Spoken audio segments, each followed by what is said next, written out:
আর কিছু শিক্ষে দিক বা না দিক, কি করে কুটকাচালি করতে হয়, কি করে মনে ব্যাস করে নিজেরটা আলাদা করে নিতে হয়, এইসব শিক্ষে ভালোই দিয়েছে। এসব আর কিছুই না, সব ওই বৌদিদিকে হেয় করার চেষ্টা।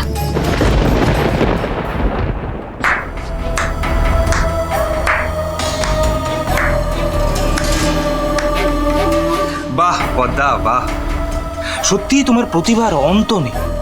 যেমন তোমার প্রতিভা ঠিক তেমন সুন্দর তুমি সেজেছো। বাহ।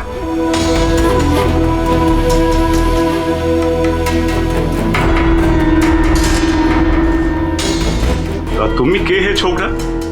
এ বাড়িতে তো তোমাকে আগে দেখিনি। আগে আমি ফণিভূষণ আচার্য, পেশায় পৈত। বুদ্ধি?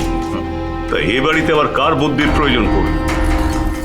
ওই যে বাবা, আর জেঠিমার মাথার ব্যায়াম হয়েছিল না, তাই আনার আশা। রামগোবিন্দ, দেহ থাকলেই রোগ থাকে, আর মানুষের তো অসুস্থতা আসেই না, সে মনের হোক বা দেহের। যাকে যাক, ছোট বৌমা, তুমি তো বলেছিলে যে আজকে গ্রামের মানুষদেরকে খিচুড়ি খাওয়াবে, তো তার আয়োজন করো, দেরি করলে তো সময় ফুরিয়ে আসবে। হ্যাঁ হ্যাঁ, সে তো বিশাল আয়োজন। ও ছোট বউ, তুই যা দেখি হেসেলে যা। কপাল, আমি এই বাড়িতে প্রথম দিন যেদিন এসেছিলাম সেদিনকেই বুঝে গেছিলাম তোমার মতো ধাঁচের মানুষকে কারো ভালো না লেগে উপায় নেই। সত্যি কি দয়ালু মন তোমার। আজ এই উৎসবের দিনে, এই পুজোর দিনে তুমি শুধুমাত্র নিজেদের কথা নয়, এই গ্রামের সকল মানুষের কথা ভেবেছো। বাহ কপাল, বাহ। এই যে বুদ্ধি, তুমি তো দেখছি তখন থেকে এই মেয়েরই প্রশংসা করে যাচ্ছে। আমার মেয়ের কত গুণ তা কি তুমি জানো? জানি বই কি, জানবো না? আমি সব জানি, কার কত গুণ। তা তুমি জানলে কি করে? বাহ, জানবো না? বন্ধু না আমরা? কি পদ্মা, তাই তো? আপনি কপালের এত প্রশংসা করলেন, আপনার বুঝি খুব ভালো লাগে কপালকে?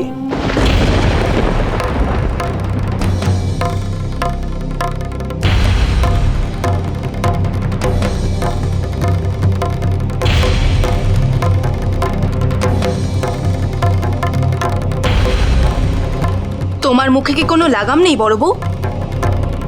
স্থান, কাল, পাত্র সব বিচার বুদ্ধি হারিয়ে ফেলেছ নাকি? অমন করে বলছো কেন গো গৌরী দিদি?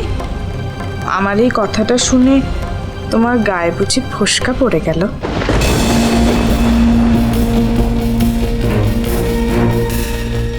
আসলে কি জানো তো, এই ঘর, এই উঠোন, এই দালান, এই সবেতে যেন শ্রী বৃন্দাবনের ধূলিকণা মিশে আছে। আজ শুধু প্রেম আর প্রেম। আজ কোনো তর্ক নয়, নয় কোনো অশান্তি। জয় লক্ষ্মী জনার্দন, জয় শ্রী রাধা মাধব। আজ শুধু প্রেম, প্রেম আর প্রেম। সেটা তোমায় দেখেই বুঝতে পেরেছি আমি পদ্মাবতী। প্রেম একেবারে উপচে পড়ছে, মাথার ভেতর ভালোবাসা একবারে চাগাড় দিয়ে উঠেছে, তাই না? আপনি সত্যি পারেনও বটে ফণিবা। আপনারও যে দেখছি আমার কৃষ্ণ ঠাকুরের মতন অনেক রূপ। কখনো ব্যায়ামের আখড়া খুলে বসছেন, কখনো আবার জেঠিমাকে দিয়ে জ্ঞানের বাণী শোনাচ্ছেন, কোন দিন দেখবো টলি খুলে বসেছেন। তো প্রেম লীলাটাও আর বাকি থাকে কেন? নিন না আপনার প্রিয় গোপিনীকে খুঁজে। সপ্তগ্রামে অবশ্য সতেজ গোপিনী পাবেন না, তবে 2-4 জনকে পাবেন। সেই 2-4 জন অবশ্য সতেজ গোপিনীর অভাব মিটিয়ে দেবে। হরে কৃষ্ণ, হরে কৃষ্ণ। আপনি বরং এখন প্রেম বিলন ধনীবাবু, আপনার ছাত্রীর অভাব হবে না। তা হয়তো হবে না, কিন্তু কি জানো তো পদ্মাবতী, আমি আবার বেয়াদব ছাত্রীকে পিটিয়ে মানুষ করতে সিদ্ধ হস্ত। প্রেম লীলায় আমি আর এমন কি, তুমি সকাল থেকে চারিদিকে যা প্রেম বিলিয়ে চলেছো, তোমার সাথে পাল্লা দিয়ে আমি পারবো না, আমি হার মেনে নেব। কি হচ্ছে কি? এবার আপনারা থামুন। পদ্মা, তুমি মাত্রা ছাড়িও না। বাবা জীবন, এটা তোমার কেমন বিচার বলো তো? না না, আমি দেখছি সব বিষয় তুমি খালি আমার মেয়েকেই দোষ দাও, ওকেই বকাবকি কর। এই যে তোমার সামনে বাইরের লোক আমার মেয়ের সঙ্গে দুর্ব্যবহার করছে, ছোট বড় কথা বলছে, এটা বুঝি তোমার চোখে পড়ছে না? আমি দুজনকেই বলেছি, একজন বাইরের লোক বললেই ঘরের বউকে তার পায়ে পা লাগিয়ে কথা বলতে হবে, তার তো কোনো মানে নেই।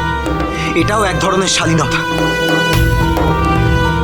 যাই হোক, আমি এসব নিয়ে আর আলোচনা বাড়াতে চাই না। ও জেঠা, জেঠিমাকে ডাকলুম, কিন্তু জেঠিমা বললো যে আসবে না, আর জেঠিমা এও বললো তোরা যা পারিস তাই করে নিয়ে যা। সে কি? দেখলে কিন্নি, দেখলে সেই কোন কালে এমন একটা ভুল করেছি, তার জন্য আমার মেয়েকে এখনো তার খেসারত দিতে হচ্ছে। এমন একটা বাড়িতে বিয়ে দিয়েছি, সেখানে তো দেখছি কারোর সঙ্গে কারোর মিলমিশ নেই। নিশ্চয়ই বড় বৌঠানকে অপদস্থ করা হয়েছে, তাই জন্য তুমি এখানে আসতে চাইছেন না। আর এই বাড়ি তো দেখতে পাচ্ছি গুরুজনদের কোনো মানই নেই। সব বাড়িতেই কোনো না কোনো সমস্যা থাকে, সেগুলো নিয়ে চর্চা না করে সেগুলোর সমাধান করার চেষ্টা করাই উচিত। ওমা, বড়দি আসবে না মানে?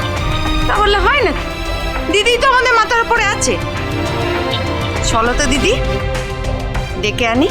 হ্যাঁ তাই চল ছোট। আই গণেশ, অনু, গৌরী, তোরা আয় আমাদের সঙ্গে। আয়। হ্যাঁ হ্যাঁ, যাই যাই, আমিও দেখি গে ভোগের আয়োজন কদ্দূর হলো। বাবা ফণি, আজ মনে হচ্ছে তোমার মনের বাসনা পূর্ণ হবে। আমি তালের বড়া, ক্ষীর সব কিছু বানিয়ে ঠাকুরকে নিবেদন করব, তুমি প্রসাদ পাবে। বেশ বেশ পিসিমা, বেশ। শ্যামা, চল তো, জেঠিমা আসার আগে আমরা মন্দিরের কাজগুলো সেরে ফেলি। ছোট বৌমা, তুমি দাঁড়িয়ে আছো কেন? যাও, খিচুড়ি ভোগের আয়োজন করো। বড় বৌমা, তুমি তোমার মা বাবাকে একটু দেখো, আমরা মন্দিরে আছি। রামগোবিন্দ, তোমরা একটু বসো, বিশ্রাম করো, আমরা মন্দিরে যাচ্ছি। হ্যাঁ চল শ্যামা, চল চল চল। কোনো কথা শুনতে যাই না। আয় আয় বলছি, কি হলো?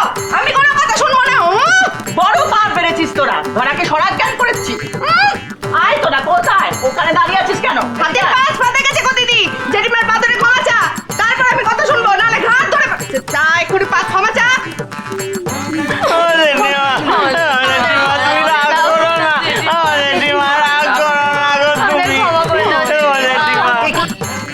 আমার ঘরে এসব কি হচ্ছে? আমি বললাম না আমার শান্তি নষ্ট করবি না, তবু বিরক্ত করছিস। আবার এসছিস কেন? ও জেঠিমা, আমাকে ক্ষমা করে দাও না গো জেঠিমা, দাও না ক্ষমা করে। ও জেঠিমা, জেঠিমা তুমি আর রাগ করে থেকো না, তাহলে যে আমরা আর আস্ত থাকবো না জেঠিমা। তুমি একটিবার আমাদের কথা শোনো জেঠিমা, নইলে যে এই বাড়িতে আর আমাদের ঠাঁই হবে না। কি সব আবল তাবল বকছিস তোরা? মেজো, ছোট, কি দাবি তোদের? আমাকে কেন বিরক্ত করছিস বলতো? আমি তো আমার নিজের মতন করে নিজের ঘরে রয়েছি, তোদের কারো তো কোনো ক্ষতি করিনি, তাহলে কেন আমাকে জ্বালিয়ে মারছিস? আমি তো তোদের বললাম তোরা যা পারিস তাই কর, এবার আমাকে মুক্তি দে। অনেক করেছি, এই সংসারের জন্য অনেক শুনেছি, আর না, আর নয়। বলছিলাম কি দিদি, কিছুই না দিদি, এবারে জন্মাষ্টমীর পুজোটা আর হচ্ছে না, এটাই বলার ছিল। কেন পুজো কেন বন্ধ হচ্ছে শুনি? কি করে হবে শুনি? হ্যাঁ, কি করে হবে? যে বাড়িতে এরকম অপদার্থ ছেলে মেয়েরা থাকে, সে বাড়ির কোন ভালো কাজটা হয় বলো? খালি মুখে বড় বড় কথা বললেই হলো? হ্যাঁ, নাক টিপলে দুধ বেরোয়। তোদের অভিজ্ঞতা কতখানি? জীবনে কি দেখেছিস? হ্যাঁ, এক্ষুনি ঘাট ধরে বার করে দেবো। আমি কোনো কথা শুনবো না, এক্ষুনি ঘাট ধরে বার করে দেবো। অনেক হয়েছে, আর কোনো জায়গা নেই বাড়িতে, আমি বলে দিলাম, আর নয়। আর তাছাড়া যদি তারা বড়দের সম্মানই না করে, আচার বিচার কিচ্ছুটি না মানে, তাদের শর্মা বাড়িতে কোনো স্থান নেই, বেরিয়ে যাওয়াই ভালো। গ্রামে তো অনেকগুলো মানুষ খাবে, তার তো বিশাল আয়োজন, তা কপাল কি একা হাতে এতগুলো মানুষের খাবার আয়োজন করতে পারবে? আমার মনে হয় হেসেলে তার কোনো সাহায্যের প্রয়োজন। হ্যাঁ, কিন্তু বাড়ির সবাই যে যার কাজে ব্যস্ত, তা বরং আমিই যাই। হ্যাঁ, আমি সাহায্য করতে চাই কপালকে, সেটাই উচিত হবে। দেখেছেন ফণিবাবু কেমন এঁটুলির মতো লেগে আছে বোনের সাথে? যেখানে বোন সেখানেই ফণিবাবু। গভীর বন্ধুত্ব হবে বোধহয়, তাই না? থামো পদ্মা, তোমার সাথে বাজে কথা বলার মতো আমার সময় নেই, আমার অনেক কাজ আছে।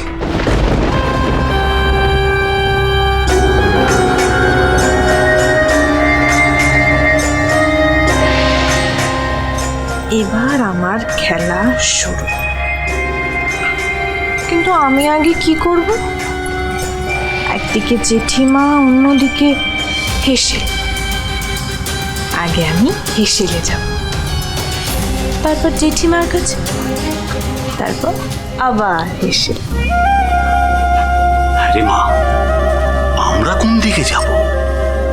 কোনো দিকে না, তোমরা দেখবে, বুঝবে, তারপর সময় বুঝে ঝাঁপিয়ে পড়বে।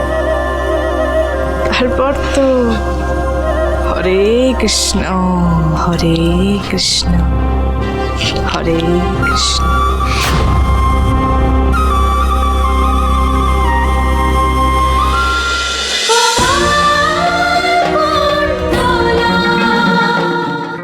স্টার জলসার প্রিয় শো দেখার জন্য সাবস্ক্রাইব করুন আমাদের ইউটিউব চ্যানেলে এবং আপডেটেড থাকার জন্য প্রেস করুন বেল আইকন। চলো চলো চলো চলো পাল্টাই।